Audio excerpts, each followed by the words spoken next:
அண்மை செய்தியை பார்த்துக் கொண்டிருக்கிறோம். தமிழ்நாட்டில் பீகார் மக்களை திமுகவினர் துன்புறுத்துவதாக பிரதமர் மோடி பேசியிருந்ததை குறித்து அண்ணாமலை தெரிவித்துள்ளது.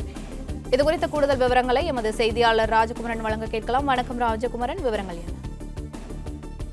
பீகார் மாநிலத்திற்கான சட்டப்பேரவை தேர்தலுக்குரிய தேர்தல் பரப்புரைகள் நடைபெற்று வருகின்றன. இதில் பங்கேற்று பேசியிருந்த பிரதமர் நரேந்திர மோடி தமிழகத்திலே பீகார் மக்களுடைய உழைப்பை திமுகவினர் சுரண்டுகின்றார்கள், பீகார் மக்களை திமுகவினர் தமிழகத்தில் அடிமைப்படுத்துகின்றனர் என்று பொருள்படக்கூடிய வகையில் பேசியிருந்ததாக குற்றச்சாட்டுகள் எழுந்திருந்தன. தமிழ்நாடு முதலமைச்சர் என்ற முறையில் அதற்கு கண்டனம் தெரிவித்ததாக முதலமைச்சர் மு க ஸ்டாலின் பதிவிட்டிருந்தார்.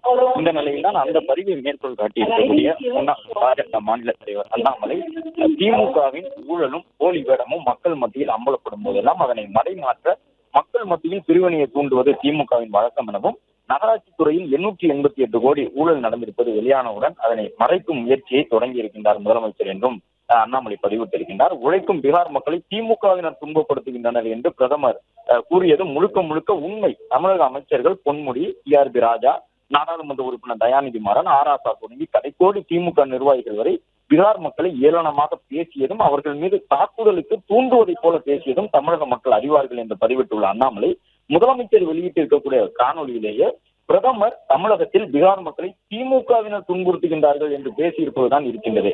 எப்படி திமுகவினர் தமிழகத்தின் அவமான சின்னமாக இருக்கின்றார்களோ அதே போல பிரதமர் திமுகவினரை குறிப்பிட்டதை தமிழக மக்களை குறிப்பிட்டதாக மடைமாற்ற முயற்சிப்பது முதலமைச்சர் வகித்து வரக்கூடிய பதவிக்கு அவமானம். தாத்தா காலத்தில் தொடங்கி அற்ப அரசியலை பேரங்காலத்திலும் தொடர்வதை முதலமைச்சர் நிறுத்திக் கொள்ள வேண்டும் என அண்ணாமலை பதிவிட்டுள்ளார்.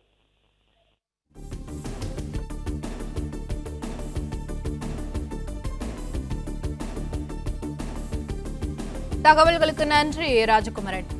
பிளே ஸ்டோர் மற்றும் ஆப் ஸ்டோரில் இருந்து பாலிமர் செயலியை QR கோடு மூலம் பதிவிறக்கம் செய்யுங்கள். செய்திகளை உடனுக்குடன் பெறுங்கள்.